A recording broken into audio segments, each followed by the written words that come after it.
So I'm going to talk a little bit about Google Hangouts. I'm a grade 2 teacher, so the focus is in the elementary classroom, but of course you may find ways to extend it if you're from another grade. Do we have anyone who's not elementary here? Okay. So the basic concept's the same, and then you would just kind of apply it to yourself. So I'm going to share how I've used it in my classroom, give you some ideas of how to connect, which is really the trickiest part of it. And if you want to contact me about anything, you can email me, find me on Twitter, Google+, and usually anything I present on I blog about as well, so you can get a little bit more information from the Div 1 EdTech blog there. So this year, Hangouts has a new home, so if you've used Hangouts before, you may notice that has changed. It used to be a part of Google Plus and Gmail, and you used to have to do all that, authentication. You can still access it that way, but now you don't have to have a Google Plus account. You don't even have to have a Gmail account necessarily to join a Hangout, and you go to hangouts.google.com to use it. So you need, if you want them to watch it, they don't need a Gmail address, but to access, invite someone, either your Google Plus contact or their Gmail address. And so our EPSB is our Gmail. I'm not going to spend a lot of time on the technical part, but just know that getting familiar with the Hangouts, what I usually do is I will call my husband from another room or from school and test things out, especially when things have changed. Just become familiar with the settings. So you can invite people with the plus sign there. You need to know when you've muted the microphone or not. That happens quite often by accident when you're doing some tests. Same with the camera on and off. The bandwidth usage is good if you're in a place where you don't have a lot of great bandwidth. You can reduce the quality of the Hangout. You can even go just to voice. And so like in the school I was at this year, our bandwidth wasn't great until recently, so that was something that was useful to be able to use. There's some additional settings, and of course, if you want to hang up.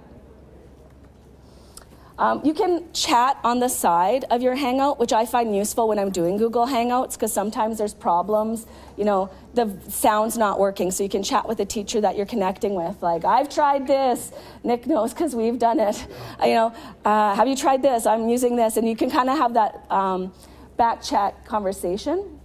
You used to be able to share what a presentation right into your Hangout, and it works a little bit differently now. So you would share your screen now and have your presentation running that you wanted to share on your screen, whereas before you could actually share it right within the Hangout, so that was a little bit different as well. The other ones aren't ones that you need to know a whole lot about. The draw is just kind of fun. And the toolbox and the control room are if you want to get into some more finer details, kind of geekier stuff.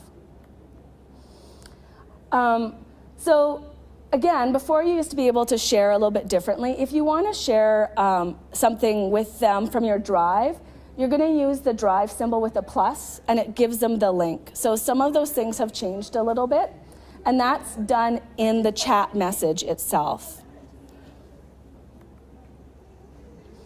So there's a few other apps that you can use, and the screen share is one of them. And so it lets you know when you're sharing your other screen, and then you can stop that share on the side there. So that would be an example of what they would see in the Hangout with you. And you'll notice at the bottom, it shows you that you're sharing your screen, and it shows up blue. I haven't added a picture for this, but the other app that you can add is called the lower third. It's under the toolbox. So if you were having a conversation with a lot of different people on the screen and you wanted to keep track of who they were, you could add the lower third, and it would introduce yourself. It'd have your name and your school. It's probably not something you'd use a lot in elementary school, but it's just nice to know that that function is there if you think it's going to be important to keep track of names or places. One of the things that you need to keep in mind is we're within Edmonton Public Schools restricted when we do a lot of our stuff. So usually when we do Hangouts, we're doing it with someone outside of Edmonton Public. And it defaults to restricting us only to Edmonton Public, and you can override that. But if you forget to do that, you might, someone's trying to connect with you and they can't because of that restriction. And so just make sure that you change it and allow for external guests to be able to join. So a few ways that I've used it. Last year I did Dot Day, so that's around the book The Dot, where you can leave a mark, make a mark. And so myself and another teacher, we did an art project, and our kids, she was in the States, her kids shared their art project with us over Hangouts, and then we shared ours with them over Hangouts. So it kind of gave an audience to the students as well. This year I did Global Read Aloud. Did anyone participate in that this year at all? So what that is, there's about 4 categories of books that you can choose to participate in. There's a senior high, a junior high, an upper elementary, and a lower elementary strand. And you all read the same books over 6 weeks. And so people around the world are all reading the same book, so you can have conversations about the same books because you're all doing it at the same time. So we connected over KidBlog with that, but we also connected over Google Hangout. So we read a story to one of our friends in the United States. They read a story to us. And then we also talked about, one of the ones that we did was exclamation mark. And the question mark in that story asks a lot of questions. So they took those questions and asked our class those questions over Hangouts. And so we had that conversation, and it made it a little bit more meaningful. Again, gave an audience and a purpose for some of the things that they did. Probably the most common thing that people do with Google Hangouts is Mystery Hangout. So the idea behind Mystery Hangouts is you have connected with a teacher somewhere else in the world. You don't tell your students, and through a series of questions and answers between the 2 classes, so you're using your geography skills, you try to figure out where they are, and they try to figure out where you are. Mystery number works much the same, varied for different levels. You choose a number, and then through question and answer, you try to figure out what each class's mystery number is. I've also seen it used, I haven't done it myself, but seen where teachers have used it when a student's on extended holiday and the time zones work, having kids Skype in or Hangout, do Google Hangouts, and kind of do a check-in, share what they've learned on their holiday and kind of catch up. So those are a few of the most common ways that Google Hangouts are used.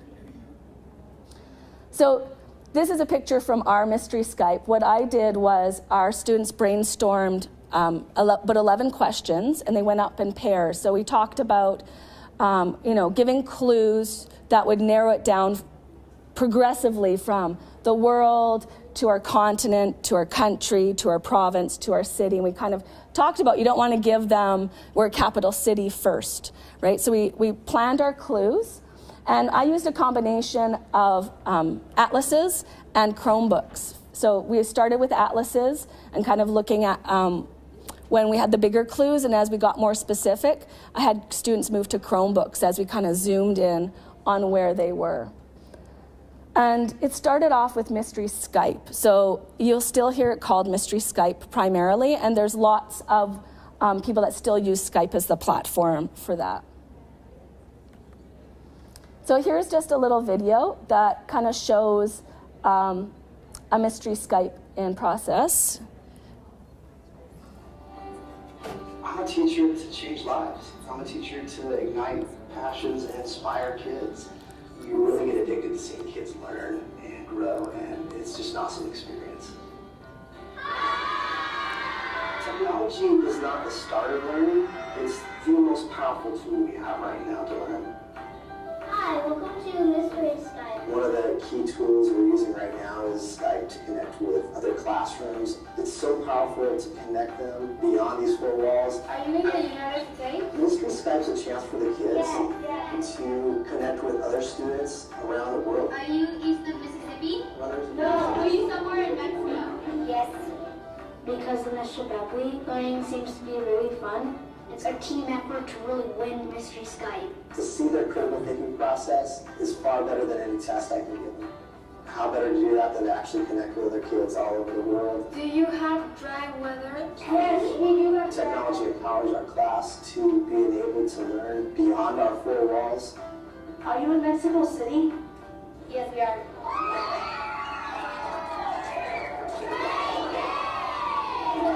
I'll take risks to try to expand their learning beyond what they could ever imagine. Okay.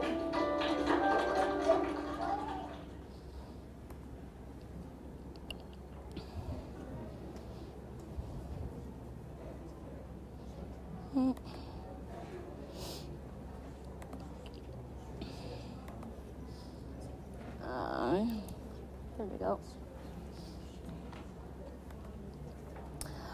So sometimes it doesn't look all that smooth when you do it the first time. You can tell that they've done it a few times. That's definitely more polished. Some tips when you do mystery Skype. My students didn't notice this. I'd set up our first mystery Skype this year with a class in Sherwood Park, somewhat deliberately because we were studying Alberta and I wanted them to think about the terms and the things that we've been using. And also because it was the beginning of a collaboration that we're going to be using. And she had the Canadian flag right in the middle of our classroom. And my kids did not notice at all. But I'm like, is anyone going to notice? They're like, where do you think they are? Like, and my kids were like, are they in Mexico? Are they in the United States? I'm like, there's a big Canadian flag right on the wall. So think about where you're putting your webcam on it. Think about what is in the background that may or may not give the clues away. If you're doing mystery number and you have your poster of, your brainstorm, that might not where you want your camera to be. So be aware of your surroundings. And I would say do some planning. My students, that hyperlinks to our document. So after we did our first Skype, our Hangout, we reflected on how well did our questions do. What questions did they ask us that we wanted to kind of maybe co-opt or modify? And so we were able to do some reflection on that, and we kind of have it ready to go for our next Hangout to give it a try again. So they guessed us quite early on, but a lot of our clues were leading them to Canada and Alberta quite quickly. So we kind of talked about how we could maybe lead them a little bit longer. As I said, one thing I like about Google Hangouts is you might start with a mystery hangout, but I find it leads almost always to some kind of other collaboration.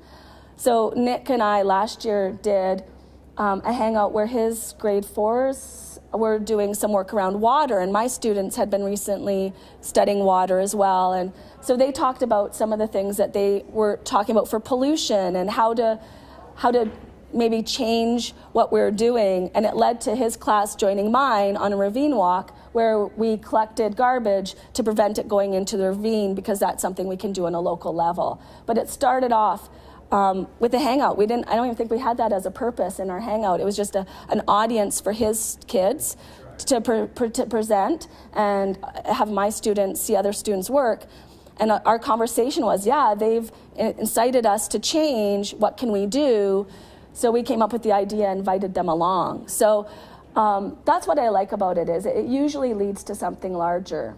So when I did the Global Read Aloud, here's a couple pictures. So my kids were reading stories and then asking questions. We also were read to there as well.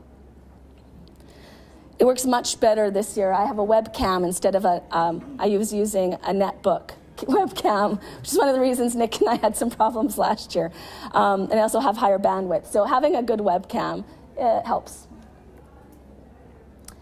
I went to a session this summer on quite a phenomenal pair of teachers, one in the States and one here in Alberta, where they basically taught their students at the same time. There was live collaboration going on. So you have a Google Hangout going on while students are working on live documents together at the same time in grade 2. So I'm just going to share this short video about this project here. Grade 2, can you tell me anything about this school that you're connecting with? They are far away. Right. So, are you guys ready to do a getting to know you project with my class? Oh, awesome. Mr. Katie, are you ready?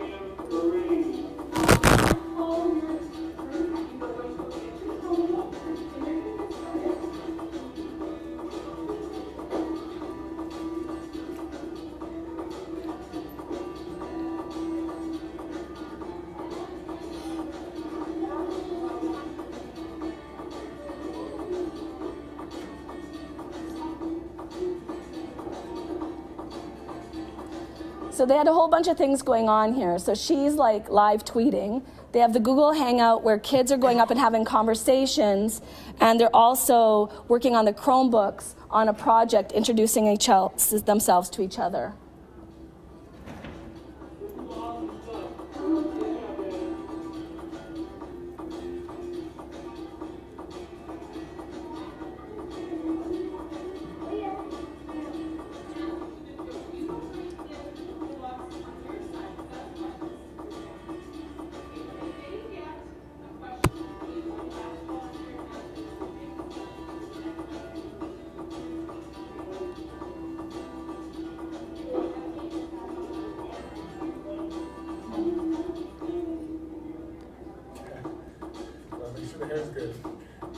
And you can notice how many adults are in that room too. So far we've seen 3 different adults supporting this, right?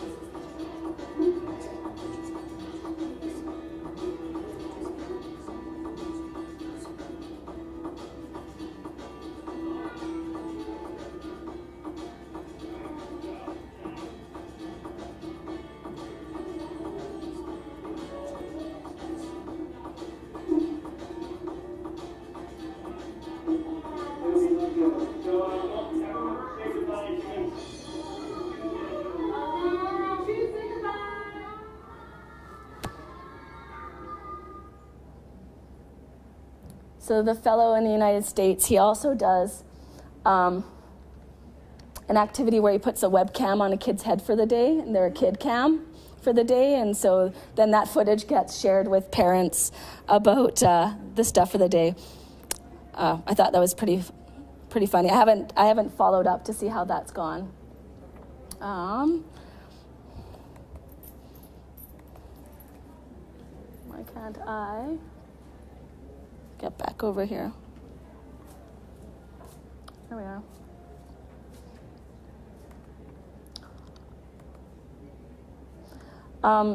So this summer, I'm not sure why I'm getting that change in the bottom there, but we'll keep going here. This summer I went with Canadian Teachers Federation. I did Project Overseas. And when you do that, you're connected with teachers from all around Canada, and very rarely are you connected with a teacher that's nearby you. And your job is to come up with a 2-week workshop for people in a different country. And you do most of that prep work before you leave. You get 4 days of orientation in Ottawa, but those are jammed full of work. So being, sort of have drunken the Google juice, I'm like, let's do Google Hangouts. And we were one of the only teams that did it. And we met once a month, starting in February, first introducing ourselves.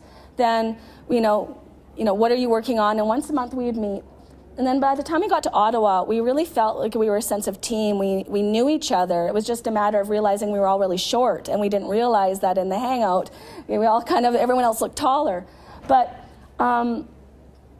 it was really powerful to see how prepared we were compared to the other groups who maybe had some email correspondence, but it doesn't kind of create the same sense of collegiality and problem solving. And so it was a great opportunity to really put it to work in a professional way.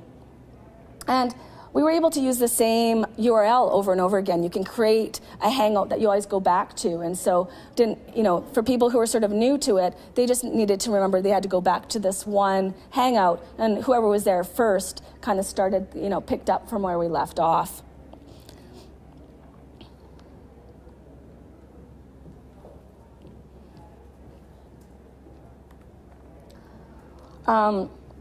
This is from a story from Edmonton. There is some teachers that teach at more than one campus, and they're in the computer sciences.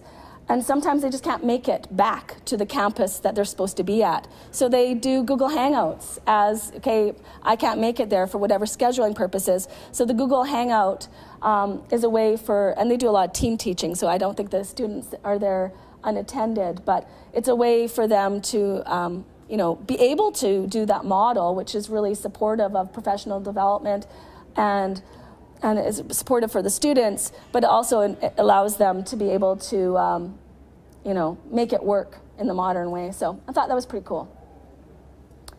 Announcements is another great way to use Google Hangouts. You can do them Google Hangouts on air where you record them, or you can just do it live. And so lots of principals will just do a live video call. And they invite the homeroom teachers. This is often in a secondary, but can also be in elementary. And they join the call and just have that announcement. So it's a way, to make it a little bit more personable than the voice over the speaker. And of course, you can have students do it as well for those people that do student announcements. So Hangouts on air is a way to record it. And so again, if you're doing that, then you get into some FOIP issues that you might have to talk about. So for example, when I was doing my Google Hangout with Global Read Aloud, the teacher's like, this isn't being recorded, is it? Because I have 2 kids that can participate in this level of non-recorded Google Hangouts, but if it's recorded, I have to move them off screen. Of course, because we don't always know what's going to happen to those links. So I'm not always, I would say, consider why you want it live. Is it to share with parents? Is it just the novelty of having it recorded? You may not want to use it, or you may want to, depend on your project. But it's a good tool to know about. Once it's recorded, can you not go back and edit it? Yeah, I believe you can. Yeah. So some of the pitfalls.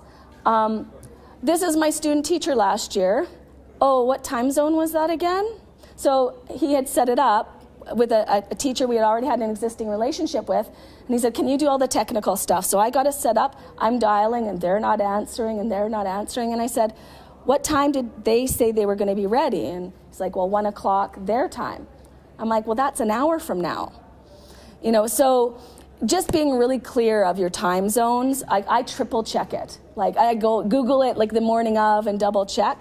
But it makes a difference because you're usually not going to be in the same time zone as someone else. We had a kid in Dubai earlier this year. It was the same thing. Kids were like, what time is it there? Yeah. Like, it's midnight. I'm going to bed. It's 8 a.m. where kids are talking to him. They're like, Is it possible? They had not learned about time zones yet. Right? Yeah. Yeah, so it's pretty neat. Yeah, and for the younger kids, it's definitely, we're doing the same with, Nunavut being dark right now, right? And they're just beyond sometimes their understanding. But as teachers, we need to make sure we're double checking. Test before a Hangout is my best advice. I always test as much for my own self to make sure that things are working, but I also don't know the technology skill of the person on the other end. And often it's a teacher who's just really excited and they're like, oh, my tech person has stepped out, and won't be back for an hour. And so sometimes you have to do some of the troubleshooting on your end. Well, have you tried this? Turn your computer on and off again and restart it. And some of those simple things. So when you can, it's really good. Almost every time I test, there's been a problem on the test. But it's resolvable so that when it actually happens, either you can anticipate what the problem is going to be and you have a workaround, or you've resolved what the issue is. And often it's a simple, a detail of, oops, I've turned my microphone off, or I haven't authenticated the webcam, or something around that. So webcams giving access. Internet bandwidth, and that was the problem that Nick and I had last year with Edmonton Public. We should be much better now, but if one of you has slow bandwidth, it's going to create an unenjoyable experience for you because you don't always know that's the problem. So just be aware that can be an issue, and it helps you do some problem solving. And there is a limit of 10 participants. So I can have up to 10 classes. I'm not sure I'd want to do that in grade 2, but just be aware that there is a limit for how many people can participate in it. And echo can be caused when if you're using a PC for your webcam, that can cause an echo effect for speakers, even if you have external speakers. So just kind of consider, again, when you're testing, these things will come up, but just consider where you're putting your speakers. So the biggest challenge is finding like-minded teachers. And sometimes I'll look on Twitter and all these people are making these great connections. I'm like, oh, this is going to be no problem. But it's amazing how many dead ends you can reach because people are busy. Like I've been one of those people that, oops, I forgot to get back to that person, timely, and they found another connection. So perseverance is really important. And the more you develop connections, the less you have to persevere. You'll actually find that those things kind of land in your lap a little bit more.